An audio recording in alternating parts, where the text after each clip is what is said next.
نبی صلی اللہ علیہ وسلم کے اہل بیت کی محبت ہمارے ایمان کی جان ہے، ان کی اطاعت پیروی جنت کی ضمانت ہے۔ حدیث پاک میں ہے کہ اہل بیت کی مثال کشتی نوح کی ہے، جو سوار ہو گیا وہ بچ گیا، اور جو رہ گیا یعنی سوار نہ ہوا وہ ہلاک ہو گیا۔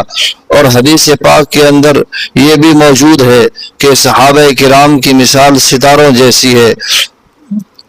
اصحابی کالنجوم، میرے صحابہ ستاروں کی طرح ہیں۔ فَبِأَيِّ مُقْتَدَيْتُمْ اهْتَدَيْتُمْ، جس کی اقتداء کرو گے ہدایت پا جاؤ گے۔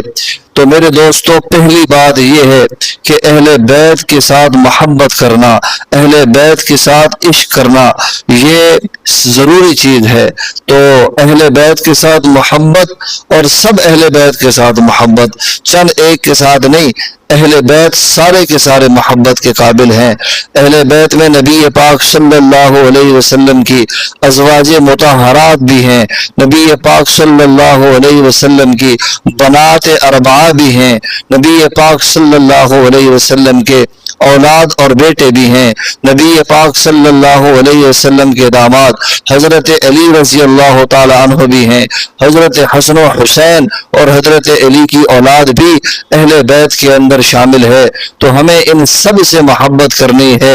اور اس محبت کے آڑ میں صحابہ کرام رضوان اللہ تعالی علیہم اجمعین کی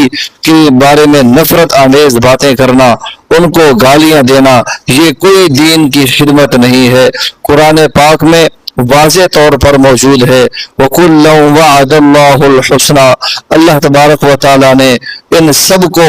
جنت کا وعدہ کر رکھا ہے۔ کوئی بھی صحابی جس نے نبی پاک صلی اللہ علیہ وسلم کی زیارت کی ہے، کلمہ پڑھا ہے، ایمان کی حالت میں اس نے اگر نبی پاک صلی اللہ علیہ وسلم کی زیارت کی ہے اور اس کا خاتمہ بھی ایمان پر ہوا ہے، تو یہ صحابی رسول ہوتا ہے۔ اور صحابی رسول کے بارے میں قرآن کا یہ وعدہ ہے کہ اللہ تبارک و تعالیٰ ان کو جنت عطا فرمائیں گے۔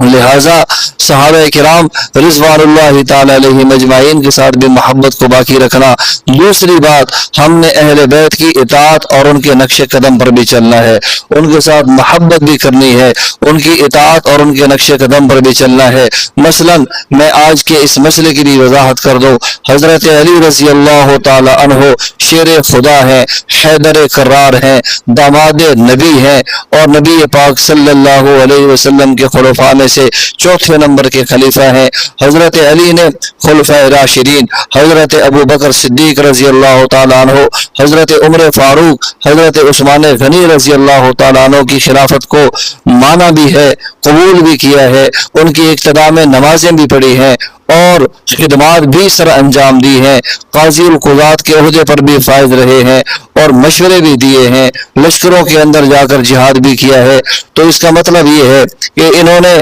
پہلے جو تین خلفاء ہیں ان کے دور کے اندر رہ کے جو دین کی خدمات تھیں وہ انہوں نے سر انجام دی ہیں، اور حضرت ابو بکر کی خلافت کو بھی مانا ہے، اگر نہ مانتے تو ان کے خلاف تلوار اٹھاتے، حضرت عمر کو بھی مانا ہے، نہ مانتے تو ان کے خلاف تلوار اٹھاتے، حضرت عثمان کا تحفظ بھی کیا ہے، بوقت شہادت حضرت حسن و حسین کو ان کی ذمہ داری بھی لگائی کہ حضرت عثمان کی پہرہ داری کریں، صاف احادیث مبارکہ کے اندر موجود ہے۔ تو انہوں نے حضرت عثمان کی خلافت کو بھی مانا ہے، اس کا تحفظ بھی کیا ہے۔ لہٰذا ہمیں بھی ان تین خلفاء کو ماننا چاہیے، ان کی محبت کو دل کے اندر بٹھانا چاہیے، یہی حضرت علی رضی اللہ تعالیٰ عنہ کا مزاج ہے۔ اچھا، اس کے بعد حضرت حسن ہے، حضرت حسن رضی اللہ تعالیٰ عنہ نے حضرت امیر معاویہ رضی اللہ تعالیٰ عنہ کے ساتھ صلح بھی فرمائی ہے، اور نبی علیہ الصلوۃ والسلام کی وہ پیشین گوئی بھی پوری ہوئی کہ میرا بیٹا حسن یہ سردار ہے،